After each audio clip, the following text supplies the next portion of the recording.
اکثر جو فجر کی جماعت کھڑی ہوتی ہے ہاں، بہت لوگ آ کے سنتے ہی شروع کر دیتے ہیں. جی جی، تو اس بارے میں تھوڑا یہ بھائیوں کو تھوڑا پتہ ہونا چاہیے. حیاکم اللہ. دوسرا یہ جو یہ ساتھی بیٹھے ہوئے ہیں جی جی اور ابھی جو ہے نا سنو بھی انشاءاللہ اللہ کے رسول کے احادیث سناؤں گا، فائدہ دے گا اور انشاءاللہ تعالی فائدہ ہوگا. اور یہ بات میں نے بار بار کی ہے، تو ابھی میں صرف احادیث کے ترجمے پر اکتفا کروں گا تاکہ وقت نہ لے لوں آپ لوگوں کا زیادہ. نبی صلی اللہ علیہ وسلم نے فرمایا ہے کہ حدیث میں ہے، صحیح مسلم کی حدیث ہے یہ، کہ جب فرض نماز کے لیے اقامت ہو جائے کوئی نماز نہیں ہوتی سوائے اس فرض نماز کی. یہ اللہ کے رسول نے عام قانون بیان کیا. کیا؟ پھر فجر کی جو سنت ہے نا، ان کی بڑی اہمیت ہے، ان کی بڑی اہمیت ہے. اہمیت اس حد تک ہے کہ نبی علیہ السلام یہ سفر میں بھی نہیں چھوڑتے تھے.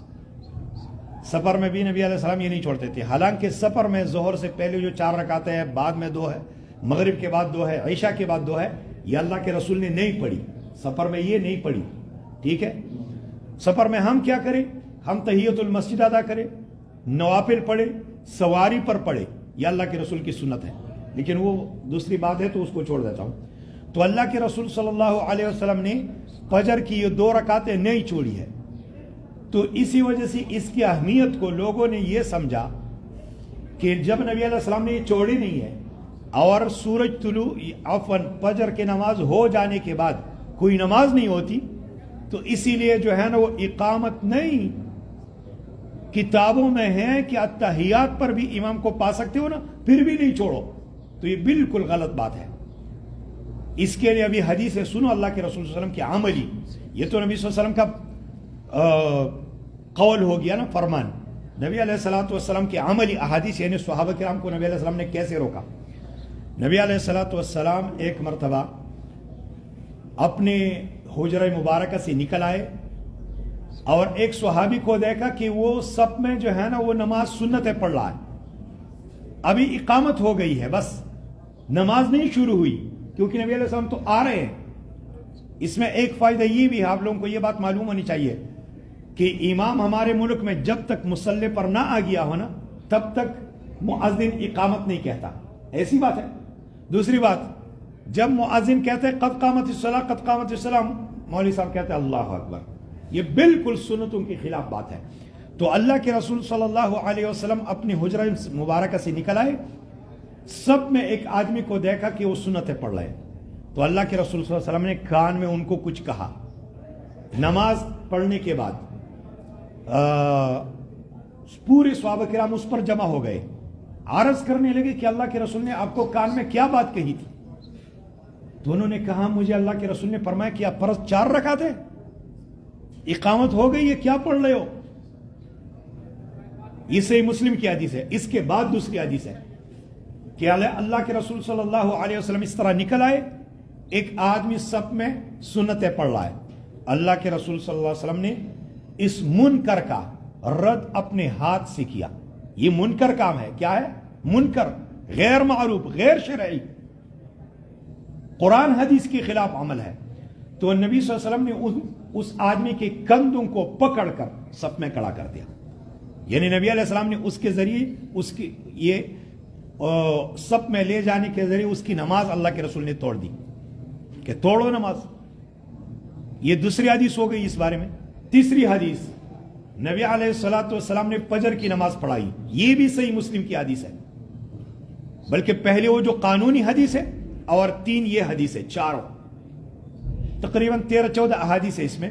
تو یہ جو تیسری حدیث ہے یہ بھی صحیح مسلم میں ہے کہ اللہ کے رسول صلی اللہ علیہ وسلم نے ایک صحابی کو دیکھا کہ مسجد کے کونے میں 2 رکعتیں پڑھ رہا ہے، لیکن نبی صلی اللہ علیہ وسلم خود نماز پڑھا رہے تھے.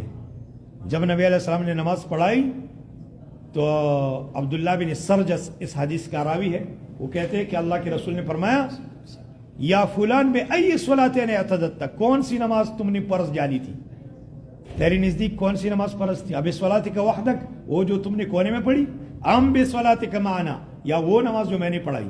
اس کو کہتے ہیں استفہامی انکاری. نبی صلی اللہ علیہ وسلم نے اس طرح ان سے استفہام کیا اور پوچھا کہ ان کے کام پر اللہ کے رسول نے نکیر کر دی، ان کے کام کو رد کر دیا اس کے عمل کو باطل کر دیا. ابھی قرآنی آیت ہے اطیعوا اللہ واطیعوا الرسول, ٹھیک ہے. انما كان قول المؤمنین اذا دعوا الى اللہ ورسولہ ان یقولوا سمعنا واطعنا واولئک هم المفلحون. بات تو مومن کی یہ ہوتی ہے, دوسری نہیں. جب بھی اس کو اللہ اور اس کے رسول کی طرف بلایا جائے کہتا ہے کہ میں نے بات سنی اور سن کر میں نے مان لی. اللہ نے فرمایا یہی کامیاب لوگ ہیں. اور اللہ رب العالمین نے فرمایا وَمَن يُطِعِ اللَّهَ وَرَسُولَهُ, جس نے اللہ اور اس کے رسول کی اطاعت کی, وَيَخْشَ اللَّهَ, اللہ سے ڈرا, وَيَتَّقِ, اور تقوی اختیار کیا, فَأُولَئِكَ هُمُ الْفَائِزُونَ, یہی لوگ کامیاب ہیں. اور ان دو آیتوں سے پہلے اللہ نے کیا فرمایا, وَيَقُولُونَ آمَنَّا بِاللَّهِ وَبِالرَّسُولِ, کہتے ہیں کہ ہم نے اللہ اور اس کے رسول پر ایمان لایا. لیکن جب اللہ اور اس کے رسول کے بات کی طرف بلائے جاتے ہیں منہ پیر لیتے ہیں.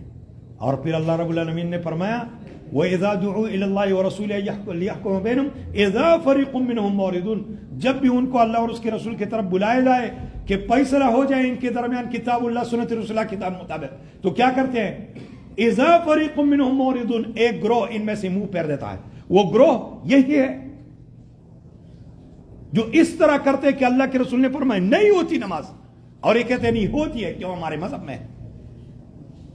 ایسا مذہب بھی باطل ہے, ایسے لوگ بھی بڑے مجرم ہیں. اللہ کے رسول کو کیا حیثیت دیا ہے انہوں نے, صرف درود کے حد تک ان کو باقی رکھا ہے. آج جمعے کی رات ہے نا, کل کو جمعہ ہے, درود پڑھتے رہو, درود ہزاروی, درود لکھوی, درود تنجینا, اور درود ابراہیمی بھی جو ہے نا بھول گئے ہیں, ٹھیک ہے. Made in Faisalabad, made in U P, made in Bareilly, made in Lucknow, made in Delhi, made in Gorakhpur, یہ درود پڑھتے رہتے اللہ کے رسول پر اور بھول گئے ہیں کہ ہم اللہ کے رسول کے حیثیت کو پیچھے چھوڑ گئے. مذہب کے کمزور باتوں کو اپنا کر, دیوبندیت کی پیچھے چل کر, ماتوریدیت کی پیچھے چل کر, بریلیت کی پیچھے چل کر, اشعریت کی پیچھے چل کر, کیا یہ اللہ کے رسول صلی اللہ علیہ وسلم کی محبت کے لائق لوگ ہیں؟ کیا ان کی محبت سچی ہے؟